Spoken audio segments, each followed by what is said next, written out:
দায়িত্বভার নিয়েই বাংলার শিক্ষা জগতের মনীষীদের সম্মান জানালেন কেন্দ্রীয় শিক্ষা প্রতিমন্ত্রী সুকান্ত মজুমদার। এদিন প্রথমে জোড়াসাঁকো ঠাকুরবাড়িতে গিয়ে রবীন্দ্রনাথ ঠাকুরের মূর্তিতে শ্রদ্ধা জ্ঞাপন করেন তিনি।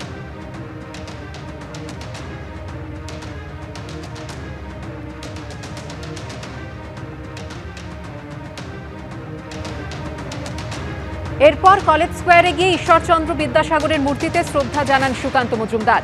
বাংলায় নারী শিক্ষার প্রসারে অগ্রণী ভূমিকার জন্য ভগিনী নিবেদিতাকেও শ্রদ্ধা জ্ঞাপন করবেন বলে জানিয়েছেন কেন্দ্রীয় শিক্ষা প্রতিমন্ত্রী।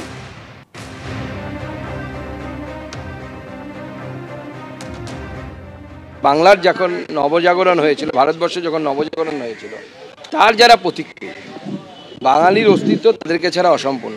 ঈশ্বরচন্দ্র বিদ্যাসাগর থেকে শুরু করে আপনি রবীন্দ্রনাথ ঠাকুর থেকে শুরু করে বিবেকানন্দ থেকে শুরু করে রাজা রামমোহন রায় থেকে শুরু করে ভগিনী নিবেদিতা পর্যন্ত, এদের অবদান ছাড়া বাঙালির উদ্ধার সেই সময় সম্ভব ছিল না।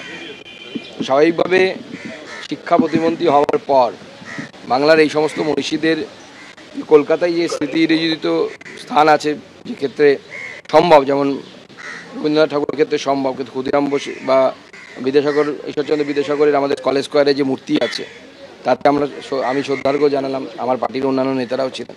তাদেরকে শ্রদ্ধা জ্ঞাপন এবং তাদের দেখানো পথকে অনুসরণ করা। কুণাল ঘোষ পাল্টা কি কটাক্ষ করেছেন শোনাবো। ওরা ভেঙেছে, ওরা প্রায়শ্চিত্ত করতে যাচ্ছে। অমিত শাহ মিছিল থেকে তো ওরা বিদ্যাসাগরের মূর্তি ভেঙেছিল, এখন সে দেখাতে হচ্ছে যে বিদ্যাসাগরের মূর্তিতেই মালা দিতে হয়, সেই জন্য যাচ্ছে। ত্রিপুরাতে ভোটের পর 2-4টি ঘটনা ঘটেছিল, তারপর সঙ্গে সঙ্গে মিটে গেছে। আমাদের মুখ্যমন্ত্রী স্বয়ং দৌড়েছিলেন বিভিন্ন জায়গায়। আজকে আমাদের পশ্চিমবঙ্গের মুখ্যমন্ত্রীকে কোথাও দেখা যাচ্ছে যে সন্ত্রাস কবলিত এলাকায় গিয়ে 2-4টে সান্ত্বনার বাণী কমসে কম শুনিয়ে আসতেন? সেটা তো করছেন না। আসতে বাধ্য হয়েছে বাড়িঘর ছেড়ে। তাদের কি মনে হয় মমতা বন্দ্যোপাধ্যায় বা তার দলের যে তাদের ইচ্ছে হয়েছে তাই এখানে এসে ঘুরে বেড়াচ্ছে? তারা বাড়িতে অত্যাচারিত, সেই জন্য তারা বাধ্য হয়েছে এখানে আসতে। আমাদের বিজেপিতে বাংলায় একজন মাত্র ঘরছাড়া আছে, তার নাম দিলীপ ঘোষ। তাকে ঘরছাড়া করেছে বিজেপির নেতারাই, মেদিনীপুর থেকে ঘরছাড়া করে দিয়েছে। আর বাকিটা হচ্ছে হেরে গেছে, ছুতো তৈরির নাটক চলছে। বিজেপি নাকি একটা প্রতিনিধি দল পাঠাবে, তার নেতৃত্বে বিপ্লব দেব, তিনি হচ্ছেন ত্রিপুরার প্রাক্তন মুখ্যমন্ত্রী। আরে আমরা যখন ত্রিপুরায় প্রচারে গেছি, তৃণমূলের উপর সমস্ত রকম সন্ত্রাস মারামারি, আমাদের সুদীপ রাহার মাথা ফেটেছে। মাঝরাতে দক্ষিণী সিনেমায় দেখা যায় কে ডায়মন্ড হারবারে যাবে, ওটা অভিষেকের সঙ্গে নাম জোড়া থাকলে একটা প্রচার পাওয়া যায়।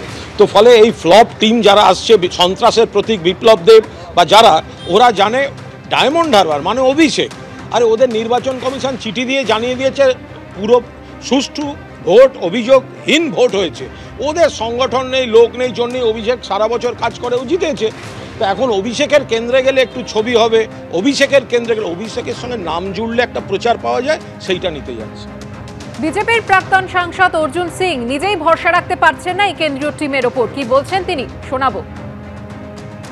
কোনো রেমেডি নেই, আসে আমাদের কর্মীদের একটু মনে সান্ত্বনা পায়, তারপরে আবার যথারীতি কতবার কমপ্লেন, হাজার হাজার লোক। পোস্টপোল ভায়োলেন্সে 19 জন অপরাধী, তার মধ্যে পার্থভৌমিক থার্ড নেম।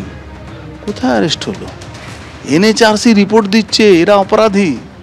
4টে সিট গঠন করেছিল, সিবিআই কি রিপোর্ট দিল? কাকে অ্যারেস্ট করলো? কেন পার্থভৌমিক অ্যারেস্ট হলো না? কেন আর যে 17 জন নাম আছে তারা অ্যারেস্ট হলো না?